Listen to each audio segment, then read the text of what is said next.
good evening, and a pleasure to be here and talk about fish.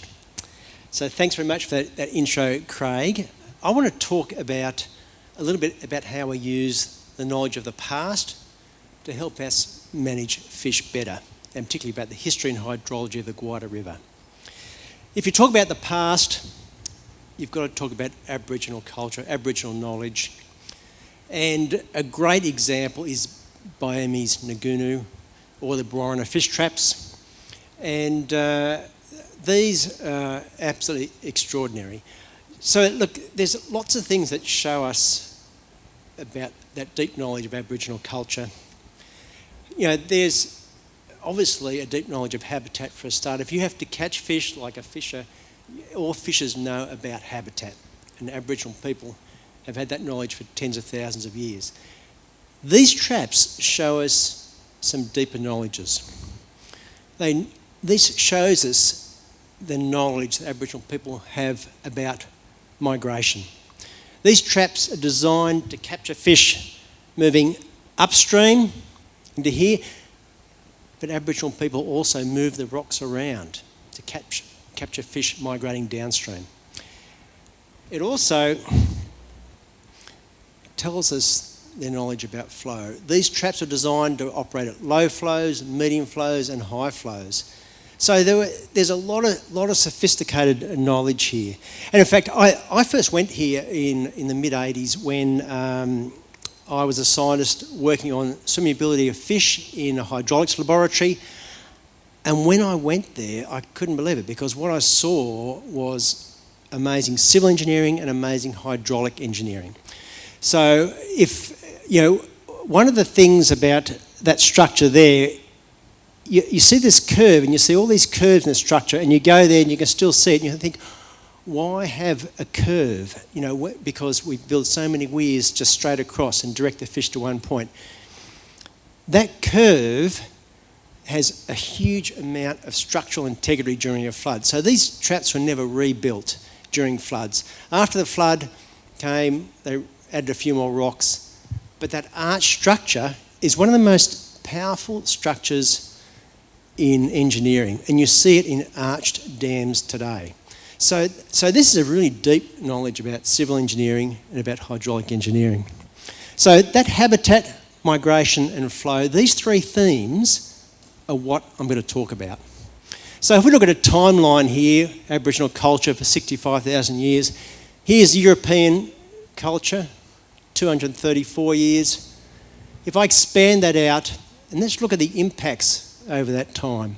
So really land clearing was occurring pretty early on, before really 1850, but extensive land clearing for grazing, so they would have been repairing vegetation as well, but a lot of sedimentation would have occurred. A significant impact on rivers.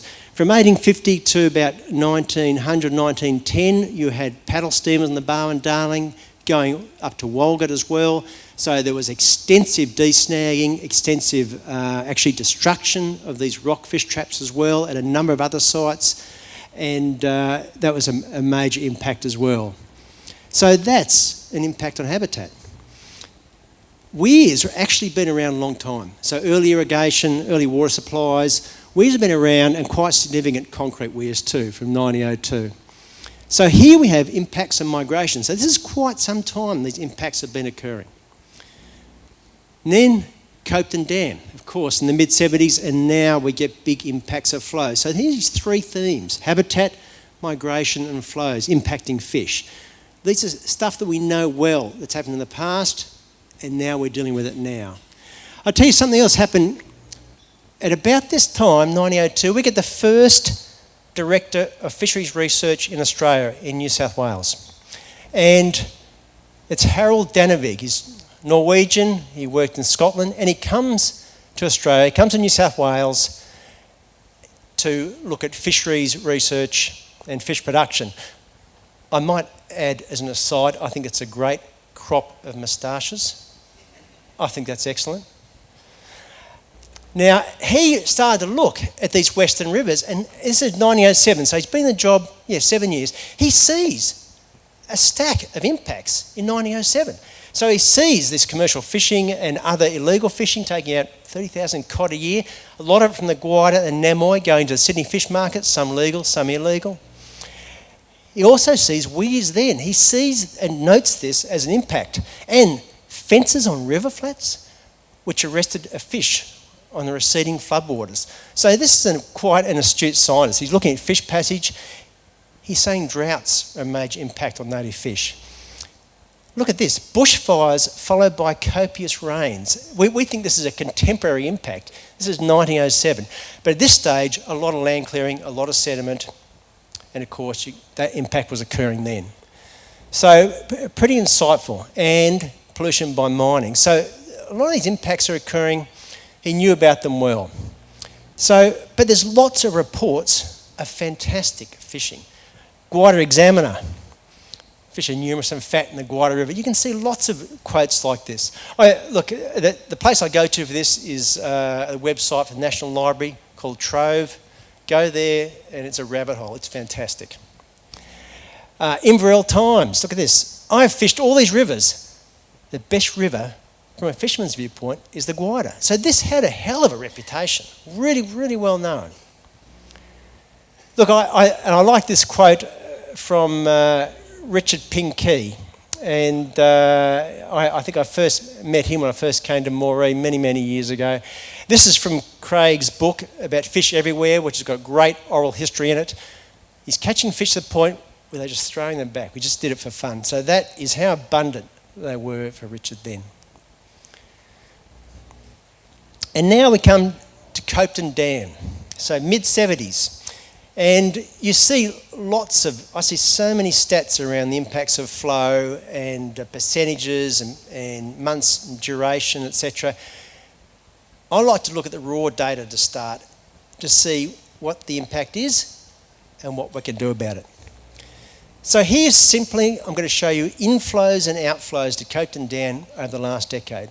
So here are these inflows here.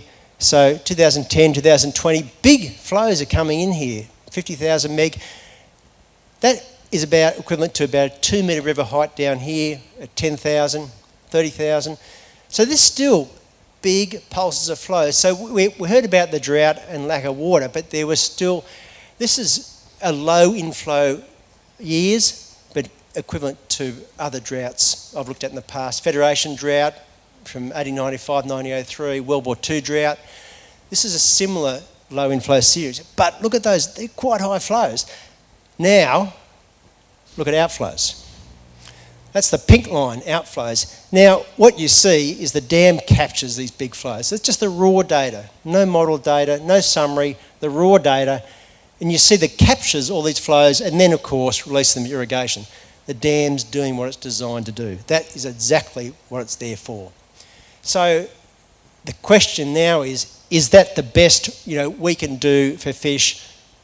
Absolutely not. We're going to do much, much better now. And part of that picture is the basin plan, and part of that is, environmental flow.